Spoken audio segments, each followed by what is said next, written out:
میری عمر 20 سال تھی جب میری شادی ہو گئی۔ ہم بہت غریب تھے۔ جو میری ساس تھی ایک دن ہمارے گھر ایسے ہی اچانک آئیں۔ اس نے مجھے دیکھا اور مجھے پسند کر لیا۔ ایک بار یہ پھر ہمارے گھر دوبارہ آئیں۔ اس نے کہا کہ مجھے آپ کی بیٹی بہت پسند ہے، تو کیا ہم اپنے بیٹے کے لیے آپ کی بیٹی کا رشتہ مانگ سکتے ہیں؟ تو میری امی نے کہا کہ چلیں ٹھیک ہے، ہم آپ کے گھر کسی دن چکر لگاتے ہیں۔ جیسے ہی وہ ان کے گھر چکر لگانے کے لیے آئے، انہوں نے لڑکے کو دیکھا تو میری امی کو میرا شوہر پسند آ گیا۔ انہوں نے بات چیت کو فائنل کر دیا کہ چلیں ہم ان دونوں لڑکا لڑکی کا رشتہ طے کر دیتے ہیں۔ جیسے ہی دونوں خاندانوں کی رضامندی کے ساتھ ہماری شادی ہو گئی۔ میرے شوہر باہر کے ملک رہتا تھا، 5-6 مہینوں کے لیے پاکستان آیا۔ انہی 6 مہینوں میں ہماری شادی ہو گئی۔ جیسے ہی میں شادی کر کے اس گھر میں آئی تو 3 ماہ بعد میرے شوہر نے واپس اپنے ملک جانا تھا۔ ان 3 مہینوں میں میرے ساتھ کیا ہوا میں آپ کو بتاتی ہوں۔ شادی کی پہلی ہی رات میرا شوہر کمرے میں انٹر ہوا، بیڈ پر بیٹھ گیا۔ اس نے میرا حال چال، میری نیچر، میرے بارے میں کچھ بھی دریافت کرنے کی کوشش نہیں کی۔ اس نے ڈائریکٹ مجھے ایسے ہی کہا کہ تم نے میرے ماں باپ کی بہت عزت کرنی ہے، تم نے میرے گھر والوں کا بہت خیال رکھنا ہے، مجھے کبھی کوئی شکایت کا موقع نہ ملے۔ پہلے تو میں اس کا منہ دیکھا اور میں ہکی بکی رہ گئی کہ ہماری شادی کی پہلی رات ہے تو یہ میرا شوہر میرے ساتھ کس طرح کی باتیں کر رہا ہے۔ جیسے ہی صبح اٹھی تو میری ساس نے مجھے کہا کہ تم اتنی لیٹ سو کر کیوں اٹھی ہو؟ تمہیں پتہ نہیں ہے کہ آج ہمارے گھر مہمان آنے ہیں؟ تم نے ان کے سامنے آنا ہے تو تمہیں سونے سے فرصت ہی نہیں ہے۔ اور میں نے یہ بات خاموشی سے سن لی۔ مجھے یہ بات بہت بری لگی۔ جیسے ہی یہ بات رفع دفع ہوئی اور ولیمے کا ٹائم آ گیا، میں تیار ہونے کے لیے پالر چلی گئی۔ جیسے ہی ولیمے کی تقریب اختتام ہوا تو اگلے دن مکلاوا تھا، مجھے یہ لوگ لینے کے لیے آئے۔ ان لوگوں نے مجھے آج لینے کے لیے آنا تھا، میرے سسرال والوں نے۔ جیسے ہی میرے وہاں سے واپس آنے کا ٹائم ہوا تو وہاں سے مجھے کوئی بھی لینے کے لیے نہیں آ رہا تھا، بس اکیلا میرا شوہر ہی آ گیا مجھے لینے کے لیے۔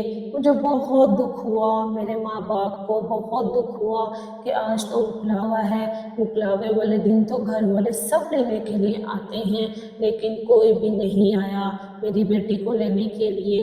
لیکن میرے شوہر نے کہا کہ میرے ماں باپ بہت مصروف ہیں، اس وجہ سے آنٹی وہ لوگ نہیں آ سکتے، تو میں خود ہی آ گیا اپنی بیوی کو لینے کے لیے۔ میری ماں باپ نے یہ بات بھی رفع دفع کر دی۔ مجھے جیسے ہی اپنے گھر واپس لے کر آیا، اگلے ہی دن صبح اٹھ کر میری ساس نے کہا کہ تم نے جہیز میں کیا لائی ہو؟ حالانکہ ان کو ہمارے سب حالات کا پتہ تھا۔ اس نے کہا کہ تمہاری امی نے جو تمہیں سونے کا سیٹ دیا ہے وہ لے کر آؤ۔ اس نے کہا امی جی ہم تو بہت غریب ہیں، آپ کو تو سب ہمارے حالات کا پتہ تھا کہ انہوں نے مجھے سونے کا سیٹ نہیں دیا، شادی کا ارینج بہت مشکل سے کیا ہے، انہوں نے چند چیزیں مجھے بنا کر دی ہیں جس میں میں اپنا گزارا کر سکوں۔ لیکن میری ساس کسی بھی بات سے ہٹ نہیں رہی تھی، وہ بار بار ایک ہی بات کر رہی تھی کہ تم جہیز میں کیا لائی ہو، تم سونے کا کیا لائی ہو۔ یہ بات بڑھتی گئی بڑھتی گئی بڑھتی گئی، ہر روز مجھے اسی بات کا تانا ملتا گیا۔ ایک دن میری نند کا میرے گھر میں آنا ہوا، اس نے بھی اپنی امی کے کان بھرنے شروع کر دیے کہ امی یہ تو جہیز میں بھی کچھ نہیں لائی اور یہ ہمارے گھر میں سکون بھی نہیں رہنے دے گی، یہ آپ لوگوں کو بہت تنگ کرے گی۔ حالانکہ میں بہت شریف تھی، ایسی کوئی بات نہیں تھی، میری تربیت بہت اچھی ہوئی تھی، لیکن میری عزت بہت خراب کر دی۔ مجھے ہر روز تانے مارتے، میرا شوہر گالی گلوچ کرتا، مجھے مارتا پیٹتا تھا، اور 2 سال ہو گئے تھے میری اولاد بھی نہیں ہو رہی تھی، اور یہی کہ اپنی ماں کی حکم کی تعمیل کرتا تھا کہ جو میری ماں کہہ رہی ہے وہ ٹھیک کہہ رہی ہے۔ ایک دن میری ساس نے میرے شوہر کو کہا کہ میں تمہاری دوسری شادی کروں گی اور تمہیں امیر لڑکی لا کر دوں گی۔ ایسے ہی آ کر میری نند نے بھی اپنی ماں کے کان بھرنے شروع کر دیے کہ امی کیوں نہ بھائی کی دوسری شادی کر دی جائے۔ میری ساس نے کہا کہ ہاں یہ تم ٹھیک کہہ رہی ہو، میرے بچے بھی نہیں تھے، بس وقت گزرتا گیا، بات چیت بہت بڑھتی گئی۔ ایک دن ایسے ہوا کہ میری ساس نے میرے شوہر سے بات کر دی کہ ہم تمہاری دوسری شادی کر رہے ہیں، تمہارے گھر اولاد بھی نہیں ہے اور تمہاری بیوی بھی اس قابل نہیں ہے کہ تمہیں اولاد کی نعمت سے نواز سکے، اور نہ وہ اس قابل ہے کہ وہ ہمارے گھر میں رہ سکے، غریب خاندان سے لائے ہوئے ہیں، پیچھے سے بھی اس کا کچھ نہیں ملنا، تو میں تمہاری زندگی ایسے ہی خراب نہیں ہونے دوں گی۔ میرے شوہر نے ان کی باتوں پر عمل کر لیا۔ جیسے ہی کچھ دن اور گزرے تو میرے شوہر نے مجھے کہا کہ میں دوسری شادی کر رہا ہوں۔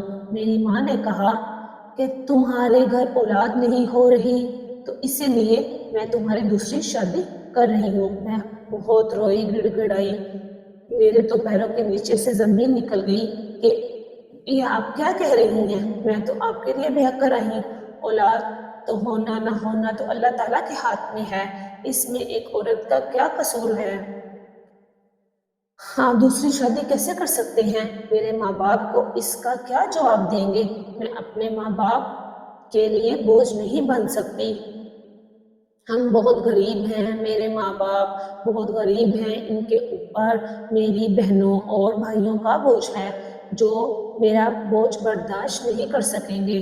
میرے شوہر نے بہت غصے سے مجھے کہا تم نے میرے ساتھ رہنا ہے تو رہو ورنہ جاؤ اپنے گھر۔ میرے اوپر یہ ظلم کی دیوار گر گئی، اس ظلم کو میں نے اپنے اوپر برداشت کر لیا، میرے اوپر ظلم کا تو پہاڑ ہی ٹوٹ گیا تھا، میں بہت روئی، گڑ گڑائی کہ یہ کیا ہو رہا ہے، میری ساس ایک امیر گھرانے سے ایک دوسری لڑکی کو بیاہ کر لانا چاہتی تھی، جیسے ہی وہ میرے اوپر ایک امیر سوتن لائی، وہ لڑکی بہت تیز ترار اور چلاک تھی، جیسے وقت گزرتا گیا میری ساس کی باتوں میں باتوں کا جواب دینے لگ گئی، میرے شوہر کے آگے سے زبان چلانے لگ گئی، بس آہستہ آہستہ وہ لڑکی اپنے رنگ دکھانے شروع ہو گئی۔ میری ساس نے اس کو کہا کہ تم جو اپنے جہیز کی چیزیں لائی ہو ان میں سے ایک ڈنر سیٹ نکال کر لاؤ تاکہ آج ہمارے گھر مہمان آنے ہیں تو وہ سیٹ ہم استعمال کر سکیں۔ جیسے ہی میری سوتن کو ایسے کہا تو اس نے کہا کہ نہیں، میں اپنے جہیز میں سے کوئی بھی چیز نہیں نکالوں گی، آپ اپنے مہمانوں کو جہاں مرضی سے کھلاؤ، میں نے اپنا جہیز میں سے کچھ بھی چیز کو استعمال نہیں کرنے دینا۔ وہ میری ساس اس کا منہ دیکھتی رہ گئی، اس نے میرے شوہر کو کہا کہ تم اس کو کہو کہ یہ اپنی چیزیں نکال کر دے، ہم نے گھر میں استعمال کرنی ہے۔ میرے شوہر نے اس کو کہا، وہ بھی آگے سے اس کو زبان چلانے لگ گئی کہ نہیں، میرے ماں باپ نے مجھے دی ہیں، آپ لوگوں کے لیے نہیں دی، میں خود ہی استعمال کروں گی۔ ایسے وقت گزرتا گیا، ان کے گھر میں اور تلخیاں پیدا ہوتی گئیں۔ ایک دن ایسا آ گیا، میرے شوہر نے اس کو کہا کہ تم نے اگر میرے ساتھ رہنا ہے تو رہو ورنہ تم بھی یہاں سے جا سکتی ہو۔ اس لڑکی نے یہ بات برداشت نہ کی اور ان دونوں کے درمیان بات بہت بڑھ گئی اور میرے شوہر نے اسے طلاق دے دی۔ بس میری زندگی میں سکون آ گیا کہ اللہ کی لاٹھی بہت بے آواز ہوتی ہے، کبھی بھی کسی کے ساتھ ظلم و زیادتی نہ کرے اور چیزوں کے ساتھ اس کا موازنہ نہ کرو، کیونکہ کسی کا اخلاق اس کی چیزوں سے بڑھ کر ہے۔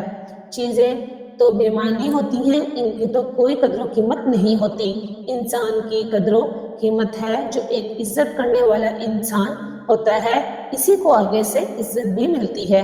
بس اسی دن مجھے اپنی اہمیت نظر آ گئی کہ میں نے سب کچھ جو ہمت کے ساتھ برداشت کیا، جو وقت گزارا، اللہ نے مجھے اس کا صلہ دیا۔ پھر میرے شوہر نے مجھ سے معافی مانگی اور کہا کہ پلیز مجھے معاف کر دو۔ میری ساس نے بھی مجھ سے معذرت کی اور کہا ہم نے تم پر بہت ظلم و زیادتی کی ہے تو اس کی ہمیں سزا کے طور پر ایک بہت ہی بری لڑکی ملی، ہمارے گناہوں کی سزا ہمیں مل ہی گئی۔ اسی طرح وہ لڑکی بہت اچھی شریف اور اچھے گھرانے کی تھی۔ اسی نے کہا کہ میں تو کچھ نہیں کہہ سکتی، میں تو خود گناہ گار ہوں، بس میرے اللہ نے مجھے صبر کا صلہ دیا ہے اور میرے شوہر کو ہدایت دی اور اللہ نے میرا گھر بچا لیا۔ ہم سب ہنسی خوشی زندگی بسر کرنے لگے۔ اگر آپ کو یہ کہانی اچھی لگی ہے تو کمنٹ میں ضرور بتائیں۔ شکریہ۔